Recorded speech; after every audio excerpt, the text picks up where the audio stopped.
राज्याच्या विधानमंडळामध्ये सातत्याने शेतकऱ्यांच्या कर्जमाफीच्या संदर्भात सभापती या ठिकाणी विरोधी पक्षाच्या वतीनं ऐकून घ्या ना, पक्षाच्या वतीनं या ठिकाणी मागणी होते आहे।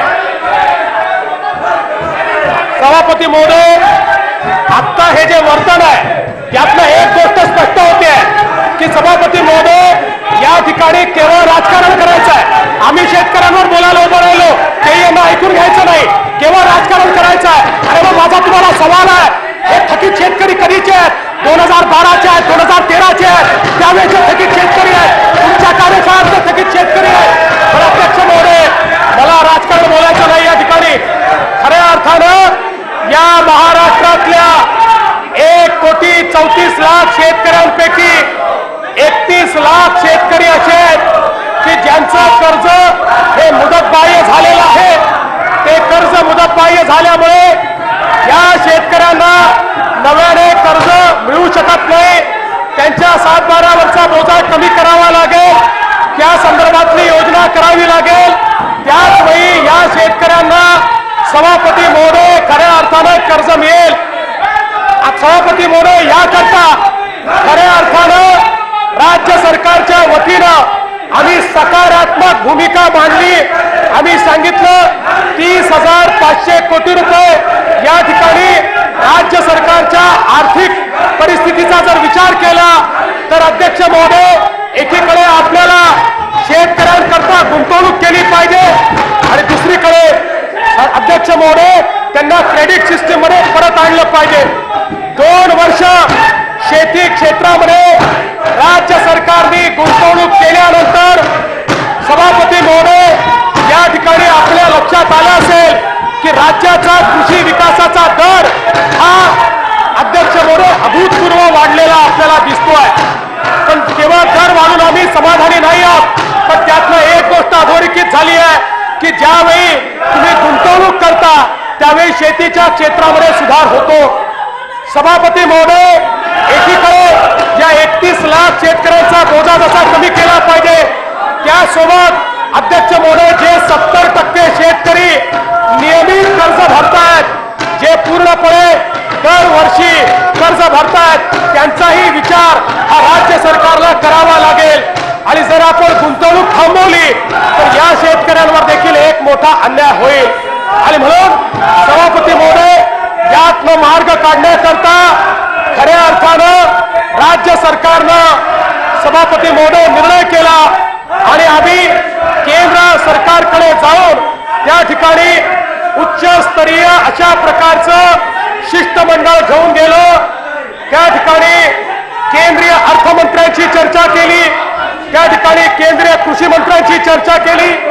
आम्ही त्यांना हे सांगितलं की राज्य सरकारला या 31 लाख शेतकऱ्यांना पुन्हा इन्स्टिट्यूशनल क्रेडिट सिस्टीम मध्ये परत आणायचा आहे, त्यांचा बोजा हटवायचा आहे आणि त्याच वेळी जे उरलेले शेतकरी आहेत या शेतकऱ्यांना देखील गुंतवणुकीच्या माध्यमातून शाश्वत शेती विकासाकडे न्यायचा आहे। आणि म्हणून केंद्र सरकारने याच्यामध्ये मदत केली पाहिजे।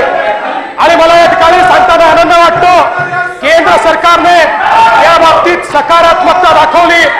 आम्ही केंद्र सरकारला सांगितलं, राज्य सरकार मागे हटणार नाही। राज्य सरकार या ठिकाणी जो काही आर्थिक बोजा उचलायचा आहे तो बोजा उचलल्याशिवाय या ठिकाणी राहणार नाही। आणि अध्यक्ष महोदय, या निमित्ताने केंद्र सरकार जी काही कारवाई करायची आहे त्या कारवाईकडे चाललेलं आहे। मात्र या ठिकाणी विरोधी पक्षालाही माहिती आहे एका दिवसामध्ये अशा प्रकारचा निर्णय होऊ शकत नाही। त्यांनी सकारात्मकता दाखवल्यानंतर खरं म्हणजे आजच्या बजेटची वाट बघितली पाहिजे, केंद्र सरकार काय करताय त्याची वाट बघितली पाहिजे। पण अध्यक्ष महोदय, यांना केवळ राजकारण करायचं आहे। मला परवा आठवतं, विरोधी पक्षनेते म्हणाले, मी ज्यावेळी हे म्हणालो की कर्जमाफी हा एकमेव उपाय नाही आहे, कर्जमाफी नंतर देखील 16,000 आत्महत्या या ठिकाणी झाल्या, त्यावेळी ते म्हणाले की मुख्यमंत्री या ठिकाणी हमी देतील का की अवर्षण होणार नाही, अतिवृष्टी होणार नाही। मी जे सांगतो तेच तुम्ही बोललात विरोधी पक्षनेते। आत्महत्यांचं एकमेव कारण हे या ठिकाणी कर्ज हे नाही आहे, तर त्याच्यासोबत वारंवार शेती शाश्वत नाही, शेतकऱ्याला त्यातलं इन्कम मिळत नाही, कधी अवर्षण होतं, कधी अतिवृष्टी होते आणि म्हणून या अवर्षणापासनं या अतिवृष्टीपासनं शेतकऱ्याला वाचवायचं असेल तर सभापती महोदय या ठिकाणी शाश्वत शेती करावी लागेल। आज जलयुक्त शिवारच्या माध्यमातून त्याला दुष्काळापासून वाचवण्याकरता गुंतवणूक सुरू केली। अध्यक्ष महोदय, कृषी समृद्धी प्रकल्पाच्या माध्यमातून विदर्भ मराठवाड्यातल्या आत्महत्याग्रस्त जिल्ह्यातल्या शेतकऱ्यांना त्या ठिकाणी वातावरणातल्या बदलामुळे, अवर्षणामुळे, अतिवृष्टीमुळे किंवा या ठिकाणी अध्यक्ष महोदय दुष्काळामुळे जे नुकसान होतं ते नुकसान दूर करण्याकरता वर्ल्ड बँकेच्या मदतीनं 5,000 कोटी रुपयाचा कृषी समृद्धी प्रकल्प हा या ठिकाणी सुरू केला। आणि माझी आपल्यालाही विनंती आहे अध्यक्ष महोदय, जोपर्यंत कृषीच्या क्षेत्रामध्ये आम्ही गुंतवणूक करणार नाही तोपर्यंत हे क्षेत्र बदलू शकत नाही। आणि म्हणून गुंतवणूक करण्याची आणि कर्जमाफी करण्याची या दोन्ही गोष्टींचा जो आर्थिक बोजा आहे हा बोजा अधिक असल्यामुळे सभापती महोदय केंद्र सरकारकडे आम्ही गेलो, केंद्र सरकारला विनंती केली आहे। आज जो अर्थसंकल्प येईल खरं म्हणजे त्यापेक्षा जास्त मला बोलता येणार नाही।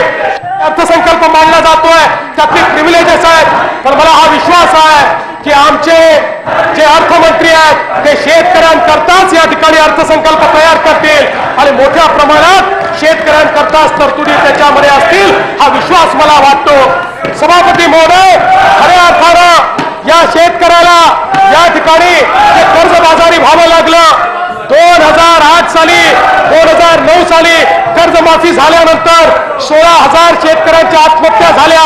ज्याला कर्ज माफ केलं तो शेतकरी पुन्हा कर्जबाजारी झाला, कारण आपण त्याची उत्पादकता वाढवली नाही, त्याला पाणी आपण दिलं नाही, त्याला वीज आपण दिली नाही। अध्यक्ष महोदय, आमचा प्रयत्न हाच आहे की या गुंतवणुकीच्या माध्यमातून त्याला पाणी दिलं पाहिजे, त्याला वीज दिली पाहिजे। आणि अध्यक्ष महोदय, या वर्षीचा कृषी विकासाचा दर या गोष्टीचा द्योतक आहे अध्यक्ष महोदय की मोठ्या प्रमाणात आज या ठिकाणी परिवर्तन होत आहे। अध्यक्ष महोदय, शेतकऱ्यांच्या आत्महत्याची समस्या विरोधी पक्षनेते तर असं बोलून राहिले की याच काळामध्ये सुरू झाली। अध्यक्ष महोदय, पण ती कोणाच्या काळात झाली यात मला जायचं नाही, ती तुमच्या काळात हो की आमच्या काळात हो, ती राज्याकरता लाजीरवाणीचा अध्यक्ष महोदय, पण त्याच्याकरता कोणाजवळ एका दिवसाचं सोल्युशन नाही आहे। आपल्याला गुंतवणुकीच्या माध्यमातून शेतकऱ्याला सक्षम करावं लागेल, त्याला या ठिकाणी उत्पादकता वाढवावी लागेल, त्याचं इन्कम वाढवावं लागेल, त्याच वेळी या गोष्टी निश्चितपणे या ठिकाणी शक्य होतील। अध्यक्ष महोदय, हे राज्य सरकार पूर्णपणे शेतकऱ्याच्या पाठीशी उभा आहे। या ठिकाणी राजकारण न करता राज्य सरकार आज अर्थसंकल्प मांडणार आहे। माझी विनंती आहे की विरोधी पक्ष खरंच जर शेतकऱ्यांचा कैवारी असेल, मनात निव्वळ जर राजकारण नसेल तर अर्थसंकल्प ऐकून घेतला पाहिजे। अध्यक्ष महोदय, त्या अर्थसंकल्पामध्ये शेतकऱ्यांच्या संदर्भात, कर्जाच्या संदर्भात राज्य सरकारची मतं काय आहेत, त्यात काय उपाययोजना आहे हे स्पष्टपणे त्या ठिकाणी येणार असल्यामुळे अध्यक्ष महोदय ते विरोधी पक्षांनी ऐकून घेतलं पाहिजे। अन्यथा या सभागृहाचा उपयोग त्यांना निव्वळ जर राजकारणाकरता करायचा असेल अध्यक्ष महोदय, हे महाराष्ट्राच्या हिताचं होणार नाही। मी विनंती करतो अध्यक्ष महोदय, सभापती महोदय की या ठिकाणी विरोधी पक्षाने शांतपणे हे बजेट ऐकून घ्यावं। केंद्र सरकार निर्णय करणार आहे त्याची देखील त्यांनी अध्यक्ष महोदय थोडीशी वाट पाहावी। कोणी एका दिवसात निर्णय करू शकत नाही, पण केंद्र सरकार सकारात्मक आहे, राज्य सरकार आपला बोजा उचलायला तयार आहे। अशा परिस्थितीमध्ये राजकारण न करता अध्यक्ष महोदय शेतकऱ्याच्या हिताकरता अध्यक्ष महोदय या सभागृहातलं कामकाज करावं एवढीच विनंती मी करतो।